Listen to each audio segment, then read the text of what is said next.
ముచ్చట్లు పెడితే బాగుంటుంది అనిపిస్తుంది.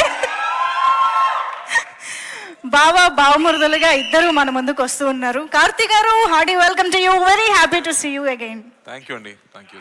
సో ఎవర్రా మీరంతా?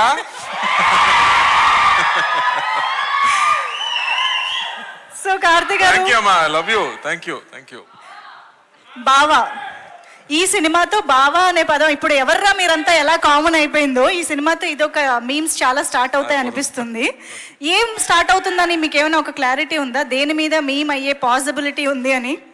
మీమ్ కి ఆ విస్తరాకుల దగ్గర కూర్చుని తిన్నప్పుడు కాదు, మీమ్ కి ముందు కజిన్స్ గ్రూప్ అని ఒకటి ఉంది కదా. అవును, అందరికి ఉందా? కజిన్స్ గ్రూప్ ఉందా? ఉంటేనే కజిన్స్ గ్రూప్ యాక్టివ్ అయిపోతుంది ఈ సినిమా చూసాగా. యాక్టివ్ అవుతుంది. This is the point actually. అందరు ఎప్పుడు చెప్తారు, ఏంట్రా ఈ గ్రూప్ ఇంత సైలెంట్ గా ఉంటుంది, ఎవరు మాట్లాడలేదు, ఒక మీమ్స్ కూడా లేదు, ఏం ఫార్వర్డ్ కూడా లేదని చెప్తారు కదా. ఈ సినిమా చూస్తేనే యాక్టివిటీ పెరిగిపోతుంది. పర్ఫెక్ట్. అయితే ఈ సినిమా చేస్తున్నప్పుడు లేదా ఫస్ట్ నరేషన్ తీసుకున్నప్పుడు మీకు గుర్తొచ్చిన ఆ కజన్ ఎవరు, ఆ బావమరిది ఎవరు మాకు తెలియాలి. దాని ముందు ఐ థింక్ మా అమ్మ ఊరు, అదే నాకు గుర్తొచ్చింది. నా సమ్మర్ హాలిడేస్ మొత్తం పల్లెటూరులో జరిగింది.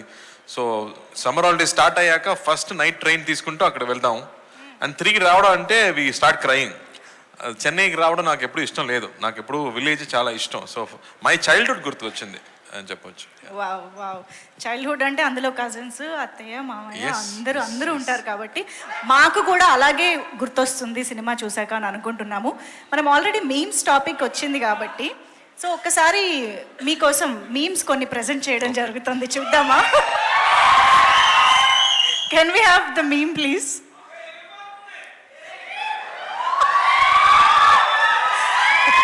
దేవుడు ఉన్నాడు రా, దేవుడు లేడు రా.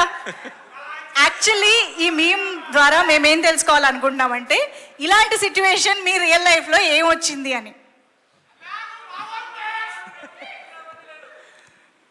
యాక్చువల్గా ఒక సిచ్యువేషన్ చెప్పొచ్చు.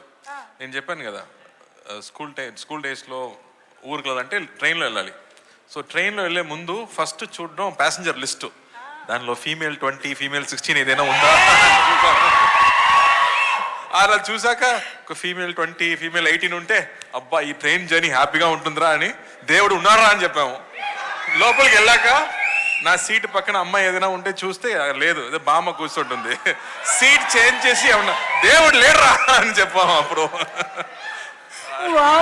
వెరీ మచ్ రిలేటబుల్ కదా మీ అందరికి. నెక్స్ట్ మేము చూద్దాం. ఇది అసలు super duper famous meme. So ఒక్కసారి ఆ డైలాగ్ ఒకసారి చెప్పరా మళ్ళీ? ఇప్పుడే చెప్పాను మరి. రే ఎవర్రా మీరంతా? సో ఇప్పుడు అలా అని ఎప్పుడు అనిపించింది? ఫ్యాన్సే చెప్పాలి కదా ఇది ఎలా మ్యాచ్ అయిందని. బట్ యాక్చువల్గా ఇప్పుడు నేను కాలేజీకి వెళ్ళాను, నా కజిన్ చదువుతున్నాడు, కాలేజీకి వెళ్ళాను. అప్పుడు ఒక గ్యాంగ్ మొత్తం చూశాను, 10 మంది కూర్చున్నారు. అందరూ సెల్ ఫోన్తో పాటు ఏదో టెక్స్టింగ్ చేస్తున్నారు. వీళ్ళందరితో మాట్లాడలేదు. అక్కడ అమ్మాయిలు, అందమైన అమ్మాయిలు వెళ్తున్నారు, అక్కడ చూడలేదు, ఇన్స్టాగ్రామ్ చూస్తున్నారు. ఎవర్రా మీరంతా అని అనిపించింది అక్కడ చూసాక. ఓకే అమ్మా, కార్తీక్ గారు ఎంత అప్డేటెడ్ గా కాలేజ్ విషయాలను కూడా మర్చిపోలేదంటే మామూలుగా లేదు. నాకు సాడ్ గా అనిపించింది. అందరూ ఫోన్ లోనే మాట్లాడుతున్నారు, ఫోన్ లోనే లవ్ చేస్తున్నారు, అన్ని ఫోన్ లోనే జరుగుతుంది. Perfect sir. Yes, next meme please.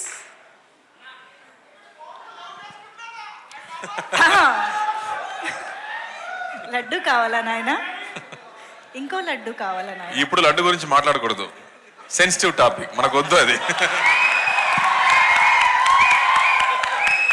Okay, motichoor laddu తెప్పిస్తాం మేము మీకోసం. మోతీచూర్ లడ్డు సిచ్యువేషన్స్ కావాలి మాకు, అంతే. సిచ్యువేషన్ కావాలి, లడ్డు వద్దు ఇప్పుడు వద్దు. సరే ఓకే, నెక్స్ట్ మీమ్.